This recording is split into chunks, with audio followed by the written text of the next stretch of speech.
저도 그랬고 자존감이 스스로 낮다고 이야기하시는 분들도 가끔 만나봤을 때 느꼈던 건 이런 질문에 대해서 어려워하셨어요. 본인이 가장 자랑스러운 게 뭔가요? 내 스스로 나를 높여야 될 때, 제가 어떤 사람을 만나야 될 때 내가 이 사람을 왜 만나지? 라고 생각하면 이 사람은 그런 게 있을 거예요. 잘생겨서 만나, 뭐 예뻐서 만나, 내 말을 잘 들어줘서 만나. 이 사람을 꼭 만나야 되는 이유가 한 가지가 분명히 있어서일 텐데 다른 사람들이 나를 왜 만나야 돼? 너는 뭐가 잘난 거야? 라고 이런 종류의 질문을 했을 때 잘 되게 어려워하셨어요. 그리고 제가 가장 그랬고 저랑 같이 오랜 시간 있었던 동성 친구들, 남자애들이랑도 지내다가 그런 생각을 늘 했었어요. 나랑 농구 같이 하고 축구 같이 하는 얘도 나중에 저 축구 더 잘하는 애랑 가겠지, 공부 더 잘하는 애랑 더 어울려서 가겠지, 이런 생각을 하면서 얘를 만났어요. 같이 밥 먹고 급식 먹고. 그러니까 저는 저를 다른 사람들이 왜 만나야 되는지 설명할 수가 없었어요. 왜냐면 여러 가지가 있겠지만 그냥 딱 제가 생각했을 땐 그건 것 같아요. 익숙하지 않아서. 내가 나를 스스로 자랑스러워하는 생각들 혹은 말들이 대부분 나를 고치기 위한 것들이었지 익숙하지 않은 거예요. 내 스스로도 나한테 그런 말을 한 적이 잘 없고 본인 스스로 자존감이 낮다고 생각되는 분이 있다면 내가 진짜 자존감이 낮거나 별 볼 일 없어서인 사람이라거나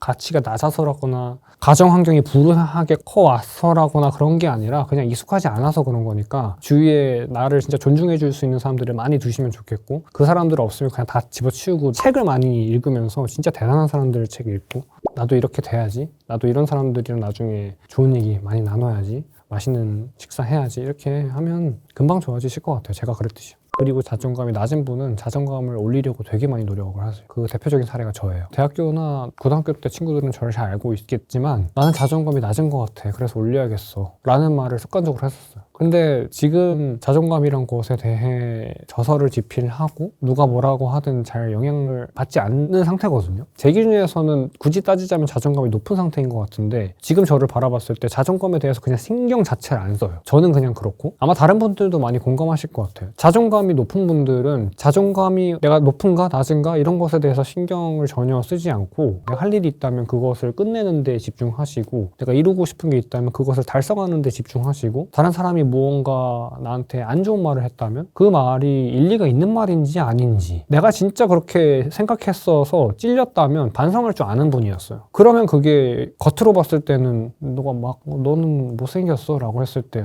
좀 못생겼긴 한 것 같아 그렇게 반응하면 옆에서 봤을 땐 제 자존감 낮은가 봐 라고 생각하기 쉽지만 사실 이 사람만큼 단단하고 자존감 높은 사람이 없거든. 자기의 못난 점도 그냥 스스로 인정을 해버리는 사람이니까. 근데 그분은 깊이 들어가 보면 자존감이 높은가 낮은가에 대해서 관심이 있기보다는 못생겼으면 내가 외적으로 고쳐야 할 부분을 찾고 개선하는 데 집중하지 자존감을 높이려고 집중하는 것 같지는 않았어요. 이건 제가 요가를 많이 하는데 요가를 하면서 깨달은 것 중 하나인데 사마디라고 있어요. 이게 무슨 뜻이냐면 침묵, 부동, 분리주시라고 해요. 말하지 않는 거, 침묵, 부동, 움직이지 않는 거, 그리고 분리주시, 어떤 현상인과 내가 느끼는 것을 분리해내는 거죠. 사마디의 태도가 정말 강력하다고 생각하는 이유가 이게 사실 무관심과 똑같다고 생각하거든요. 상대방이 어떤 의도를 가지고 있던 간에 제가 만약에 포화지방이 몸에 안 좋다는 사실은 틀렸고 실제로 사례가 이렇게 있고 저는 버터를 하루에 몇 그램씩 먹습니다. 그런데도 건강합니다 라고 했을 때 상대방이 어떤 이유로든 저의 말에 포화지방은 사실 몸에 나쁜 건데 그건 너가 이상한 거야 라고 얘기를 했다고 치면 결국 그 분께서 원하는 게 있을 거라고 생각하거든요. 이 사람이 나한테 그냥 말을 건네는 거, 그렇게 너가 틀렸어 라고 말하는 것에 만족하면 그걸로 참 다행이에요. 근데 보통 그러지 않죠. 아닌데요? 포화지방이 진짜 몸에 안 좋은 거 그거 틀렸어요. 진짜 좋아요. 라고 제가 답글을 달거나 아니면은 팍 쏘거나 아니면 흥분을 하거나 어쨌든 반응을 원할 거라고 저는 생각을 해요. 그러면 거기에서 제가 어떤 종류이던 간에 네, 그렇게 생각하셨다니 유감입니다 라고 아주 정중하게 신사적으로 대답을 하던 아닌데요? 님 뭐 대셈? 한다고 하더라도 어쨌든 다 반응이잖아요. 그 사람한테는 보상을 받은 거라고 생각해요. 결국 그 사람이 원하는 걸 얻은 거죠. 저로부터 제 에너지를 빼앗아갔고 제 시간을 빼앗아갔고 저를 아프게 했고 저를 힘들게 했어요. 이 사람한테는 진짜 잘한 일이죠. 이 사람이 원하는 거 이뤘어요. 근데 그러지 않게 하기 위해서 저는 그냥 그 사람이 뭐라고 하시던 제 일을 하면 되는 거죠. 그게 사마디고 그게 무관심이고 그게 상대방이 원하는 걸 주지 않는 거라고 생각해요. 그런 분들이 많이 계실 것 같아요. 인간관계 하다가 너무 힘들어, 이 사람 때문에 말에 상처를 받고 이 사람이 왜 그렇게 나한테 얘기하는지 모르겠고 지금 뭐 회사 직장 상사든 아니면 뭐 유튜브 하시는 분들은 댓글이든 저를 싫어하시는 다른 유튜버 분이시든 뭐 내 친구든 엄마든 가족이든 동생이든 다 어떤 나를 공격하는 나를 싫어하는 말들을 했을 때 내가 다쳤으면 좋겠는 마음에서든 어떤 의도로 했던 간에 그냥 아주 넓은 그릇처럼 탁한 물이 들어오면 그냥 담아내시고 나중에 진짜 비가 쏟아질 거거든요. 나를 축복하는 엄청 깨끗한 비가. 그러면 거기 담아가지고 그냥 다 희석해버리면 돼요. 그렇게 생각해요, 저는. 그게 상대방이 원하는 것을 주지 않고 나의 그릇을 넓히고 나중에 세상을 내가 죽었을 때 진짜 많은 사람들이 슬퍼해 줄 수 있는 사람이 되는 방법이라고 생각해요. 유일한 방법. 제가 유튜브를 하면서 가장 많이 느끼는 것 중 하나는 욕구로 움직이는 것 같거든요. 어떤 사람이든 원하는 게 뭔가 한 가지는 있어요. 제 부족한 채널을 봐주시는 구독자분들은 건강해지고 싶고 음식을 바꿔서 더 나은 삶을 살고 싶은 분들, 더 예뻐지고 싶은 분들, 가족들로부터 진짜 자랑스러운 아들, 딸이 되고 싶은 분들, 아들, 딸로부터 자랑스러운 부모님이 되고 싶은 분들이 모여있다고 저는 생각해요. 그분들이 원하는 욕구들은 그런 종류들이죠. 근데 만약에 내가 어떻게 삶을 살아야 더 만족스러운 삶을 살 수 있을지 그 거대한 어떤 욕구가 있다고 치면 결국 그런 것들이 계속 원하는 욕구를 따라서 어떤 사람은 가고 원하는 욕구를 따라서 어떤 사람은 가고 하다 보면 그렇게 하다가 세상이 돌아가는 것 같아요. 다이어트를 하고 싶은 사람은 어떤 사람은 다이어트 약을 먹어버리시는 경우도 있고 어떤 사람은 제대로 된 지식을 찾아서 저탄고지를 하시고 간헐적 단식을 하시고 마이크로바이옴을 공부하세요. 그게 제 채널에서 알려드리는 거예요. 그럼 그것들을 결국 돌아가다 보면 이쪽에서는 제약회사에서 만든 다이어트 약을 드시고 계실 것이고 이쪽에서는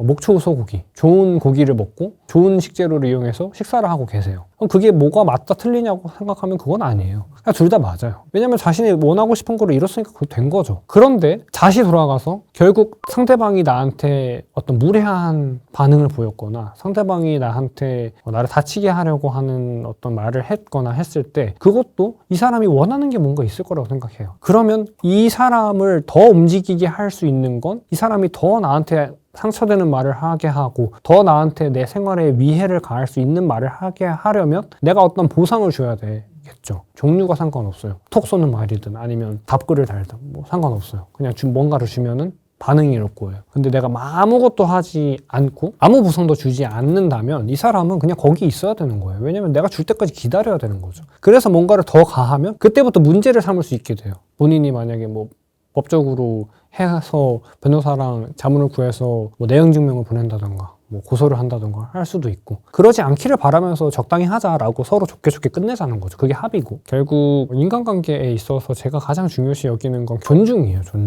존중이 앞서 얘기 드린 것처럼 거창한 게 아니라 그냥 서로 발전적인 삶을 살게 응원하는 거죠. 내가 뭐 이민규란 친구는 이서울이란 유튜브 채널을 파서 건강한 상식을 알려드린다. 그러면 얘가 어떤 다른 사람들한테 진짜 나쁜 것을 퍼뜨리지 않는 이상 이 친구는 자기의 삶을 유지하고 영위하면서 많은 사람들한테 좋은 영향력을 끼치고 싶어 해요. 그러면 반대편에 있는 사람은 본인의 일이 이 사람을 죽이려고 하는 게 본업이 아니라면 본인의 일을 해야 하잖아요. 그게 존중이라고 저는 생각하는 거고 그래서 사실 존중할 줄 아는 분은 다른 사람도 존중할 줄 알지만 본인 스스로를 존중할 줄 아는 게 가장 큰 것 같아요. 네. 과거에 제가 어떻게 했는지 되돌이켜보면 상대방의 말을 들어줬던 것 같아요. 제가 뭐 비쩍 말랐다, 멸치다, 운동 좀 해라, 어깨가 좁다, 좁죠. 지금도 어깨 좁고 뭐 건강해 보이지 못한다, 뭐 건강 유튜버인데도 불구하고 뭐 이런 말을 하신다거나 뭐 그런 말을 들었다고 가정해보면 맞는 말이네, 너도 맞는 말이다 그렇게 생각할 수 있겠다. 입에서 막 근질근질해요. 말도 안 되는 말 하고 있다고. 근데 그 말을 딱 닫고 입에 테이프 붙이고 그냥 고개를 끄덕이면서 그랬군요 그렇게 생각하실 수 있다고 생각해요. 저라도 그렇게 했을 것 같습니다 라고 대답을 드리면 진짜 신기하게도 그분이 제 친구가 되어 있는 경우도 많았어요. 이게 되게 막 붙여갖고 말이 돼? 이렇게 생각하실 수 있는데 저는 실제로 그렇게 했었거든요. 그래서 제가 느꼈을 때 가장 좋은 대처 방법은 정말 큰 그릇이 돼서 이 사람이 나한테 뭐 총을 쏘든 칼을 찌르려고 하든 절대 깨지지 않는 그릇이 돼서 그것들을 다 담아내고 큰 비가 오면 그것들을 다 희석시켜서 부어버리고 다시 담으면 돼요. 근데 만약에 좀 현실적인 이야기인데 이 사람이 나한테 실제적으로 위해를 가하려고 하거나 내 실생활에 영향을 미치려고 한다면 그건 그냥 법적으로 대응을 해야 돼요. 그거는 맞는 것 같아요. 저는 이 세상이 아름다웠으면 좋겠지만 그렇지 못한 경우가 많잖아요. 진짜 악랄한 사람도 많고